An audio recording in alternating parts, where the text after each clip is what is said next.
Mercedes W211. Auf der einen Seite die Vormob-Version. Schlicht, solide, nicht überladen. Einfach ein Auto, das genau das macht, was es machen soll. Und auf der anderen Seite einer mit Facelift. Moderner und angeblich mit besserer Technik und besserer Verarbeitung. Und deshalb stellt sich hier die Frage, ist er als Facelift wirklich so viel besser, wie viele sagen? Oder ist er als Vormob vielleicht der heimliche Geheimtipp? Die Antwort auf diese Frage wirst du hier gleich erfahren. Ich bin mir sicher, du wirst überrascht sein. Bleib also dran.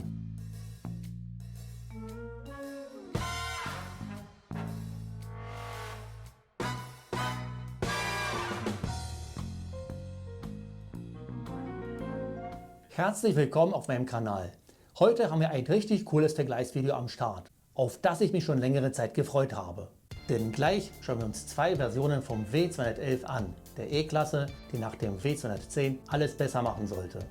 Für diesen Vergleich habe ich versucht, zwei möglichst unterschiedliche Varianten zu bekommen. Und das sind sie. Ein schwarzer E200 Kompressor mit Schaltgetriebe in der Avantgarde Ausstattungslinie. Und auf der anderen Seite ein silberner, facegelifteter E280 mit Automatik. Also wirklich zwei komplett verschiedene Ansätze vom selben Auto. Und genau das macht den Vergleich noch interessanter.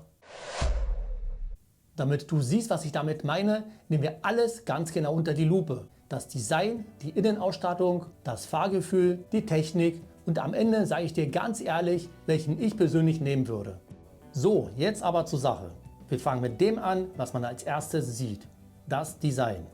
Und da muss man sagen, der W211 ist generell ein Auto, das extrem gut gealtert ist. Er wirkt trotz seines Alters immer noch frisch. Aber wenn man die beiden direkt nebeneinander stellt, sieht man die Unterschiede doch ziemlich schnell. Beim Vormob ist die Front etwas runder, die Linien sind weicher und insgesamt wirkt er etwas zurückhaltender. Das ist so ein typischer Understatement Mercedes. Er will nicht auffallen, er fährt einfach. Die kleine Kühlermaske, abgerundete Außenspiegel und die dezente Stoßstange verleihen ihm diese gewisse Unauffälligkeit. Der modellgepflegte W211 wirkt dagegen selbstbewusster und kräftiger. Das Faszinierende ist, dass es den Mercedes-Designern gelungen ist, mit nur ein paar dezenten Änderungen das Erscheinungsbild des Wagens sichtbar zu verändern. Die größere keilförmige Kühlermaske, die kantigen Außenspiegel und der markante Stoßfänger waren das Rezept. Besonders in Silber kommen diese Kanten und Linien viel stärker raus als beim schwarzen Vormob. Übrigens, in dieser Farbe wurde der W211 am häufigsten bestellt. Jetzt zum Heckbereich. Hier ist optisch nicht viel passiert. Kleine Änderungen an den Rückleuchten und ein modifizierter Stoßfänger fallen erst auf den zweiten Blick auf. Die meisten nehmen es wahrscheinlich gar nicht wahr. Und in der Seitenansicht kann man nur an den Felgen erkennen, um welche Variante es sich handelt. Was man hier an der Karosserie auf den ersten Blick nicht sofort erkennt, ist das, was die größte Stärke der gesamten Baureihe ist, nämlich der Unterschied zu seinem Vorgänger, dem W210. Der W211 hat eine Aluminiummotorhaube, einen Alukofferraumdeckel, Alukotflügel und der Rest ist verzinkt. Das trägt dazu bei, dass man selten einen rostigen W211 findet. Und wenn doch, dann liegt es meistens an Blechschäden, die nicht fachgerecht repariert wurden oder an Steinschlägen, die man übersehen hat. Man soll deshalb besonders die hinteren Radläufe im Auge behalten.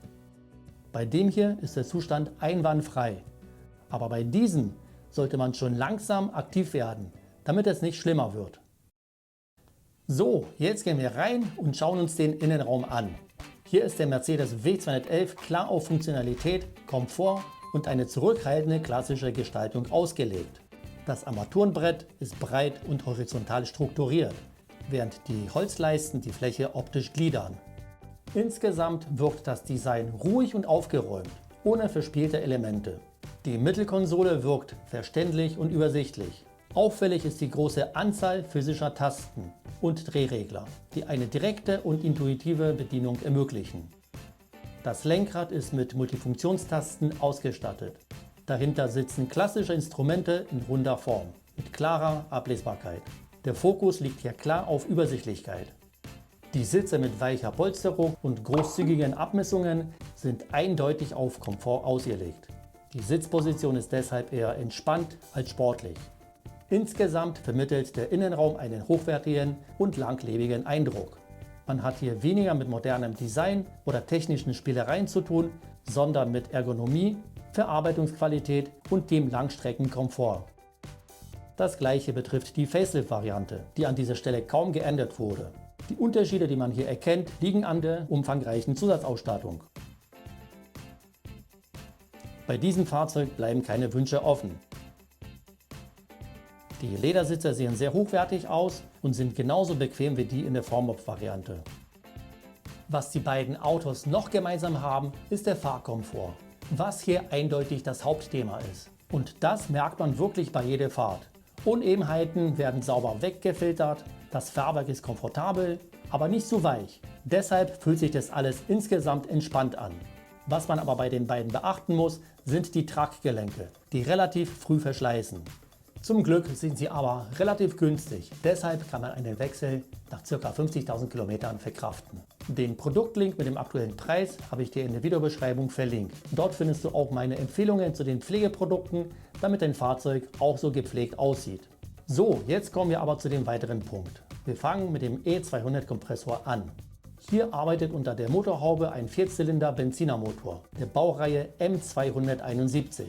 Er verfügt über einen Hubraum von 1,8 Litern und nutzt einen Kompressor, um die angesaugte Luft zu komprimieren und um die Leistungsdichte zu erhöhen.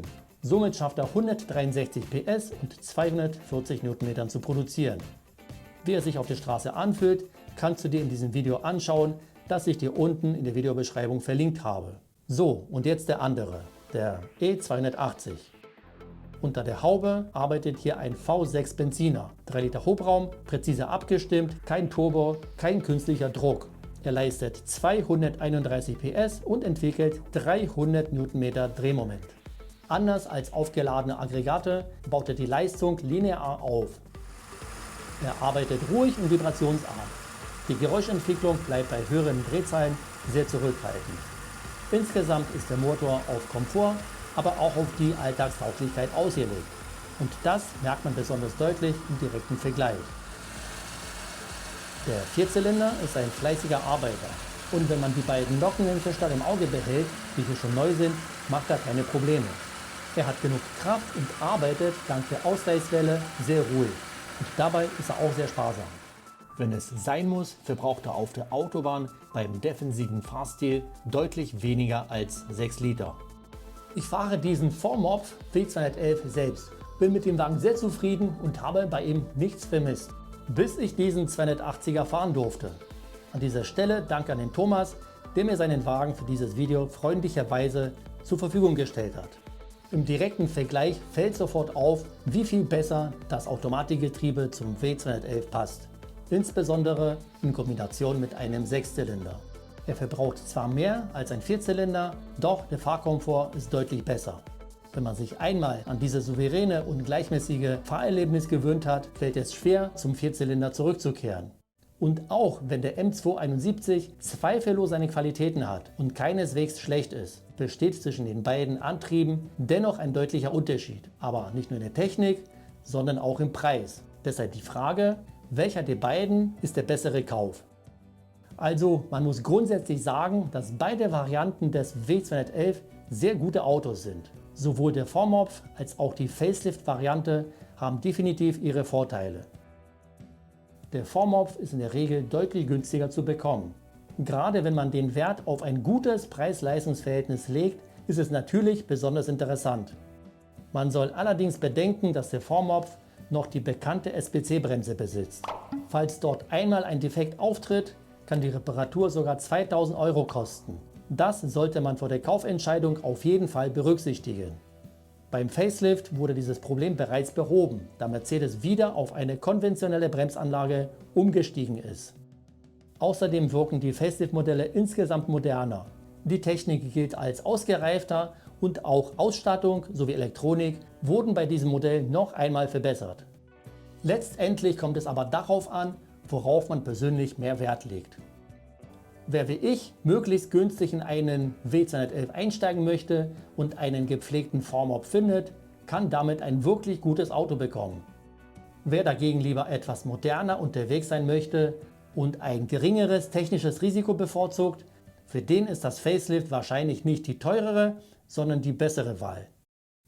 Schreib in die Kommentare, ob dir das Video gefallen hat, lass ein Like da und abonniere meinen Kanal. So wirst du meine Videos nicht verpassen. In diesem Sinne, bis zum nächsten Mal.